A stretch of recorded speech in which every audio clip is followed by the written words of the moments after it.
Okay, I just want to do like a little sit down, a little chit chat with you guys. I just kind of wanted to touch base with like how I got here and just like a little bit more of an introduction, like kind of what I'm doing if you're interested in following the channel. So,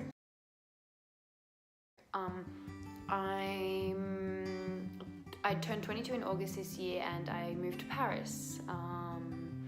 Moved to Paris in April. So I moved to Paris by myself. I didn't know anyone. I had a little bit of French background. I had just done a 2-month road trip with 12 French people, which kind of made me learn French really, really quickly. So I learned French within about like 3 months of leaving Australia. I'm not saying that I'm perfect or fluent or anything. And what else? Okay, so I've been doing so many different things since I arrived here because Paris is a city that is very beautiful. It is amazing. There's always something to do. There's always something on. There's so many opportunities here. But it's very difficult to find yourself here, to feel like you belong here. You kind of get swallowed up by the city really easily. There's just always a hurdle to overcome. Just trying to find a job or trying to find an apartment is close to impossible at moments.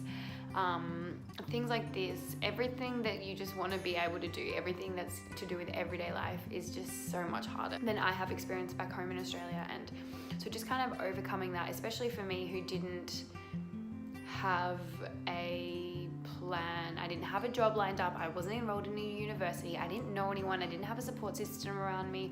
I just literally decided Paris was the city that I wanted to move to, and I caught a train here from the south of France and I moved here. I was super excited. I was using as much energy as I could to get out and to see Paris. Like at nighttime when I would come home to the apartment that I was staying in, everything was just lonely and isolating, and it was the first time in my life I had gone like a month of just, you know, not having anyone to like speak to. Like I would only go out and like socialize as much as I could, try and meet people, but it was really like me ordering my coffee or something. That was like the only people that I was talking to. And so in that month I did find ways to like make new friends when you're by yourself in a city, but also trying to have the confidence to meet friends in a different language and to be speaking in French was a challenge as well. Then my second month here, I got a job in a cafe. I learned French very quickly, advanced my French very quickly through that cafe because obviously I was speaking French all day, every day. And also working in a cafe was an amazing place to meet people. I met so many, every stranger or, what's the French word? Every expat or tourist or someone who spoke English. Because I was so new to the country, I would be really welcoming and really excited to talk to them, and I would say, you know, how long are you in Paris? Like maybe we should catch up, you know, I've been here for a month, maybe we could do something together. And I would often catch up with people from that I met at my cafe and go out for drinks or like show them around the city. That was amazing. And also the team that I work with at the cafe are like my family here. Like wouldn't even be in this city if it wasn't for these people. Like honestly, like my family in Paris, 100%. It's like they have just been incredible, and so I'm so grateful for that. So there was that. And I started being an au pair. After August, after the summer holidays in Paris, I met a family and they were looking for a babysitter, which is like in France you do the hours from like 4 o'clock, you pick them up from school, and then you work with the kids until the parents come home from school as like an English speaking babysitter. So I speak with the kids in English and do little activities and things like that.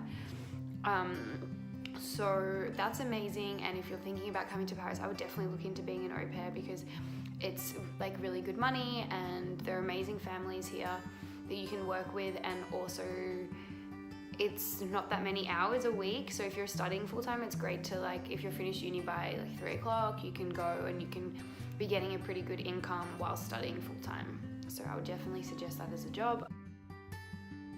I'm starting an internship. I'm so excited. I'm starting an internship with a blog.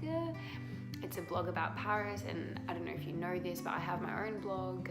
It's thebotanicalblonde.com, and I write all about my life in Paris and my travel stories and things like that.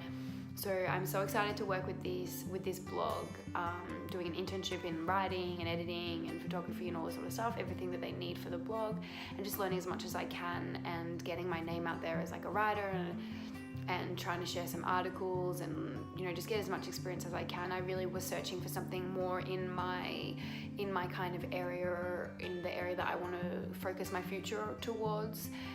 And I mean, the cafe and the babysitting is amazing, but I think that doing this internship will be really good to kind of get my foot in the door and to kind of advance my situation where I am right now, getting some real like professional industry experience. So that's amazing, and I'm super excited to start that. So I'll be doing an internship with a blog for the next few months. I guess I just wanted to do a little rundown of what I'm doing. Like I can go into details on so many different little aspects, and I was wondering just like if I could just post this video, and if you just wanted to if you have any questions or comments, to just leave them below that I can kind of answer your questions. So I would really enjoy that if we can have a little chats in the comment section below. Okay, I think I've rambled along for enough, and yeah, let's get chatting. Okay, bye.